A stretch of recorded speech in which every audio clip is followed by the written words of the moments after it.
श्री स्वस्तानी व्रतकथा 9औं अध्याय। कुमारजी आज्ञा गर्नुहुन्छ हे अगस्त्य मुनि। त्यसपछि के भयो भने सो म विस्तारले बताउँछु, ध्यान दिएर सुन। श्री महादेवले सतीदेवीलाई पिठ्युमा बोकी पृथ्वी भ्रमण गर्दै हिँडेको देखि इन्द्रादि 33 कोटी देवताले वैकुण्ठमा गएर भगवान विष्णुसँग बिन्ती गरे, हे भगवान, यो ब्रह्माण्ड संसारमा तपाईले पालना गर्नुहुन्छ र सृष्टि गर्नुहुन्छ। साथै श्री महादेवले संहार गर्नुहुन्छ र सृष्टि र पालना ब्रह्मा र विष्णुलाई सघाउनुहुन्छ। तसर्थ तपाईहरूले सृष्टिको कार्य नगरे कसले गर्ला? अहिले श्री महादेव दक्ष प्रजापतिको यज्ञबाट मृत सतीदेवीलाई पिठ्युमा बोकेर ब्रह्माण्ड संसारमा भ्रमण गर्दै हुनुहुन्छ। जबसम्म सतीदेवीको शरीर शिवजीसँग रहला तबसम्म श्री महादेवले यसै गरी सतीदेवीलाई बोकेर भ्रमण गरिरहनुहुनेछ। फेरि जबसम्म महादेवले सतीदेवीलाई बोक्नुहुनेछ तबसम्म उहाँको प्रभावले मृत शरीर नाश हुने छैन। त्यसकारण हजुरले सतीको शरीरमा झिङ्ग उत्पन्न गराई सतीदेवीको शरीरलाई गलाएर टुक्रा टुक्रा पार्दै पतन गराइदिनुहोस्। यसरी इन्द्रादि देवताहरूका वचन सुनि विष्णुले आज्ञा गर्नुभयो, हे इन्द्रादि देवता हो, तपाईहरूले ठिक भन्नुभयो। अब म झिङ्गा उत्पत्ति गरी औँसिहा पारेर सतीदेवीको शरीरलाई गलाई टुक्रा टुक्रा पारी पतन गराउँला। चिन्ता नगर्नुहोस्, अब तपाईहरू आफ्ना लोकमा जानुहोस्। श्री विष्णुबाट यति आज्ञा भएपछि इन्द्रादि देवताहरूले हौस् भने विष्णुलाई साष्टाङ्ग प्रणाम गरी आफ्ना लोकमा जाँदा भए। त्यसपछि विष्णुले आफ्नो वचन अनुसार झिङ्गाहरू उत्पत्ति गरी सतीदेवीको शरीरमा औँसिहा पारिदिनु भयो। तत्पश्चात सतीदेवीको अङ्ग खण्ड खण्ड भई पतन हुन लाग्यो। जहाँ जहाँ सतीदेवीको अङ्ग पतन भयो त्यहाँ त्यहाँ एक एक शक्तिपीठ उत्पत्ति भए। ती ठाउँहरूमा चतुर्मुख ब्रह्माले एक एक स्वयम्भू लिङ्ग उत्पत्ति गराउनु भएर त्यहाँ शिवशक्ति स्वरूपले रहन लाग्नुभयो। हे अगस्त्य मुनि, अब म तिमीलाई कुन कुन अङ्ग कहाँ कहाँ पतन भए सो भन्दछु सुन। पहिले नेपाल खण्डमा गुह्य स्थान पतन भएर नेपाली पीठ गुह्येश्वरी देवी, चन्द्रघण्टा योगिनी र सिद्धेश्वर महादेव उत्पन्न भई शिवशक्ति स्वरूपले रहनुभयो। त्यस पुण्यभूमिमा इन्द्रादि देवताई तपस्या गरे।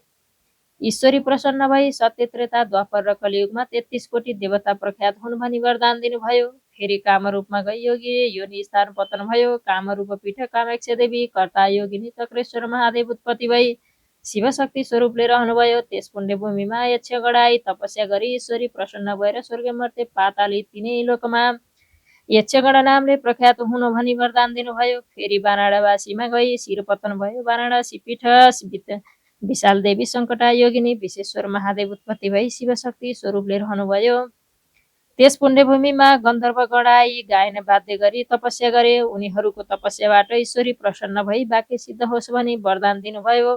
फेरि पैरव बन्दरमा गई दाहिने कान पतन भयो र पैरव गन्धर्व पीठ अम्बिका देवी, चन्द्र बेगा योगिनी, धनेश्वर महादेव उत्पत्ति भई शिवशक्ति स्वरूपले रहनुभयो। त्यस सिद्ध भूमिमा दैत्य गणाई तपस्या गरे। ईश्वरी प्रसन्न भई देवगणलाई जित्न सक्नु भन्ने वरदान दिनुभयो। फेरि काश्मीरमा गई जिब्रो पतन भयो। काश्मीर पीठ शारदा देवी, घोरघण्टा योगिनी, श्रमधारेश्वर महादेव उत्पन्न भई शिवशक्ति स्वरूपले रहनुभयो। त्यस पुण्यभूमिमा किन्नर गणाई तपस्या गरे। ईश्वरी प्रसन्न भई आफ्नो कामना सिद्ध होस् भनी वरदान दिनुभयो।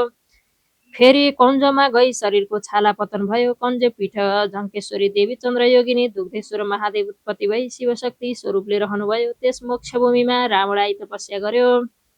ईश्वरी प्रसन्न भई देवलोक जित्न सक्नु भन्ने वरदान दिनुभयो। फेरि पूर्णगिरीमा गई बायाँ कान पतन भयो। पूर्णगिरी पीठ कपाल कुण्डला योगिनी, चन्द्रेश्वर महादेव उत्पत्ति भई शिवशक्ति स्वरूपले रहनुभयो। त्यस अर्शभूमिमा गन्धर्व गणाई नाच गीत गरी तपस्या गरे। ईश्वरी प्रसन्न भई चन्द्रको अगाडि सङ्गीतमा कहिले नचुक्नु भन्ने वरदान दिनुभयो। फेरि चामुण्डा चालमा गई नङ पतन भयो। चामुण्डा चलपीठ पुकम्बी देवी, कालिका योगिनी, इच्छा विरूपेश्वर महादेव उत्पन्न भई शिवशक्ति स्वरूपले रहनुभयो। त्यस सिद्ध भूमिमा नारद ऋषि आई तपस्या गरे। ईश्वरी प्रसन्न हुनुभयो र तिम्रो वाक्य सिद्ध होस् भनी वरदान दिनुभयो। फेरि अस्तातकमा गई दाहिने कान पतन भयो। अस्तातिक पीठ कीर्तेश्वरी एकाक्षी योगिनी, नितारपतेश्वर महादेव उत्पत्ति भई शिवशक्ति स्वरूपले रहनुभयो। त्यस पुण्यभूमिमा राधिका गणाई तपस्या गरे। ईश्वरी प्रसन्न भई सदा सर्वदा कृष्ण तिमीहरूका दाहिना हुन् भन्ने वरदान दिनुभयो। फेरि एकावरमा गई बायाँ हात पतन भयो। एकावीर सिद्धेश्वर सिद्ध योगिनी, दुधेश्वर महादेव उत्पत्ति भई शिवशक्ति स्वरूपले रहनुभयो। त्यस रत्नभूमिमा कर्णवीर आई शमशासन आई तपस्या गरे। ईश्वरी प्रसन्न भई सम्पूर्ण मृतकको दाह गर्न सक्नु भन्ने वरदान दिनुभयो। फेरि त्रिश्वेतमा गई कम्मरको तल्लो भाग पतन भयो। त्रिश्वेत पीठ महाकालेश्वरी देवी, विक्रदन्ता योगिनी, त्रिपुरेश्वर महादेव उत्पत्ति भई शिवशक्ति स्वरूपले रहनुभयो। त्यस पुण्यभूमिमा यमराज आई नाना उपचारले पुरा पूजा गरी तपस्या गरे। ईश्वरी प्रसन्न भई ब्रह्माको सृष्टि संहार गर्न सक्नु भन्ने वरदान दिनुभयो। फेरि कामरोष्टमा गएर घाँटी पतन भयो। कामरोष्ट पीठ कामिनी देवी कालिका योगिनी कालेश्वर महादेव उत्पत्ति भई शिवशक्ति स्वरूपले रहनुभयो। त्यस पुण्यभूमिमा पृथ्वी माता आई नाना उपचारले पूजा गरी तपस्या गरी ईश्वरी प्रसन्न भई सृष्टिको स्थान हुन् भन्ने वरदान दिनुभयो। फेरि कैलाश पर्वतमा गई दक्षिण पाउ पतन भयो। कैलाश पीठ पार्वती देवी अम्बिका योगिनी विष्म भरेश्वर महादेव उत्पत्ति भई शिवशक्ति स्वरूपले रहनुभयो। त्यस सिद्धभूमिमा चतुर्मुखा ब्रह्मा आई नाना यज्ञ गरी तपस्या गर्नुभयो। ईश्वरी प्रसन्न भई ब्रह्माजीलाई वर माग भन्नुभयो र ब्रह्माले भने, हे ईश्वरी, म स्वर्ग मर्त्य पाताल तिनै लोकको सृष्टिकर्ता हुन पाऊँ भनी वरदान माग्दा ईश्वरीले तथास्तु भनी वरदान दिनुभयो। फेरि भृगुमा गई माथिल्ला दाँत पतन भए। भृगुपृष्ठ मीनाक्षी देवी ब्रह्मदेहा योगिनी सप्तेश्वर महादेव उत्पत्ति भई शिवशक्ति स्वरूपले रहनुभयो। त्यस पुण्यभूमिमा धर्मदत्ता आई योग मार्गले तपस्या गरे। ईश्वरी प्रसन्न भई तिमीलाई कसैले जित्न नसकुन् भनी वरदान दिनुभयो। फेरि केदारमा गई दायाँ हात पतन भयो। केदार पीठ केदार ईश्वरी देवी चामुण्डा योगिनी कोटेश्वर महादेव उत्पत्ति भई शिवशक्ति स्वरूपले रहनुभयो। त्यस पुण्यभूमिमा एकादश रुद्र आई योग मार्गले तपस्या गर्दा ईश्वरी प्रसन्न भई वरदान माग भन्नुभयो र एकादश रुद्रले हामी सबैको बार बार तेज होस् भन्दा ईश्वरीले तथास्तु भनी वरदान दिनुभयो। फेरि चन्द्रपुरमा गई दक्षिण नेत्र पतन भयो। चन्द्रपुर पीठ सिद्ध काली देवी सिद्ध योगिनी प्रकाशेश्वर महादेव उत्पत्ति भई शिवशक्ति स्वरूपले रहनुभयो। त्यस सिद्ध भूमिमा 10 दिक्पाल आई तपस्या गरे। ईश्वरी प्रसन्न भई तिमीहरूको आफ्नो दिक् सुरक्षित होस् भनी वरदान दिनुभयो। फेरि श्रीपीठमा गई तालु पतन भयो। श्रीप्रदा देवी भद्रयोगिनी कमलेश्वर महादेव उत्पत्ति भई शिवशक्ति स्वरूपले रहनुभयो। त्यस पुण्यभूमिमा अष्टवसु आई षडेश्वर पचारले पूजा गरी तपस्या गरे। ईश्वरी प्रसन्न भई वरदान ल्याऊ भन्नुभयो र अष्टवसुले सिद्ध इच्छा सिद्ध होस् भनी वरदान मागे। ईश्वरीले तथास्तु भनी वरदान दिनुभयो। फेरि एकावीरमा गई आमाशय पतन भयो। एकावीर पीठ एकावीरा देवी गोरक्षा योगिनी हाटकेश्वर महादेव उत्पत्ति भई शिवशक्ति स्वरूपले रहनुभयो। त्यस पुण्यभूमिमा नागहरू आई रत्नहरू चढाई पूजा गरे। ईश्वरी प्रसन्न भई वरदान ल्याऊ भन्नुभयो। नागहरूले सतपतालको अधिपत्य पाऊँ भनी मागे। ईश्वरीले तथास्तु भनी वरदान दिनुभयो। फेरि जलान्धरमा गई तल्लो ओठ पतन भयो। जलान्धर पीठ जलपा देवी जलमुखी योगिनी पिताचेश्वर महादेव उत्पत्ति भई शिवशक्ति स्वरूपले रहनुभयो।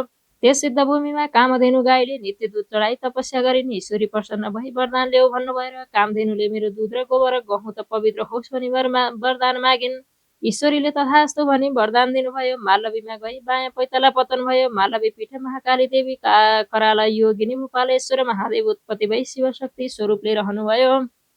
त्यस पवित्र भूमिमा द्वादशादित्य आई तपस्या गरे। ईश्वरी प्रसन्न भई वरदान ल्याऊ भन्नुभयो र द्वादशादित्यले 12 महिनाका अधिपति हुन पाऊँ भनी माग्दा ईश्वरीले तथास्तु भनी वरदान दिनुभयो।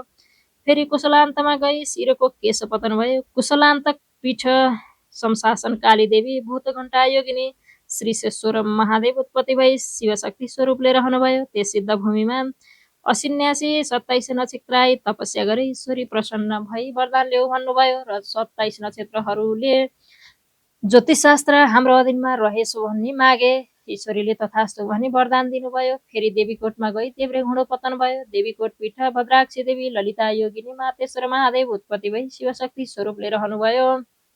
त्यस सिद्धभूमिमा मेषादि 12 राशि आई तपस्या गरे। ईश्वरी प्रसन्न भई वरदान ल्याऊ भन्नुभयो र राशिहरूले मनुष्यहरू हाम्रो अधीनमा रहन् भनी वर मागे।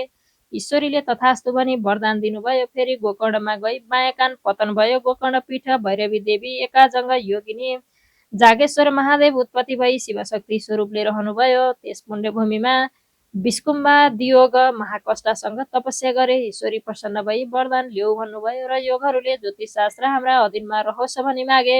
ईश्वरीले तथास्तु भनी वरदान दिनुभयो। फेरि मातुलेश्वरमा गई दाहिने स्तन पतन भयो। मातुलेश्वर पीठ योगेश्वरी देवी पिङ्गला योगिनी बुधराज धारेश्वर महादेव उत्पत्ति भई शिवशक्ति स्वरूपले रहनुभयो। त्यस रत्नभूमिमा काश्यपादी ऋषिहरूले आई तपस्या गरे। ईश्वरी प्रसन्न भई वरदान ल्याऊ भन्नुभयो र ऋषिहरूले 4 वेद हाम्रा अधीनमा हौन् भनी मागे। ईश्वरीले तथास्तु भनी वरदान दिनुभयो। फेरि अट्टहासमा गई तल्ला दाँत पतन भए।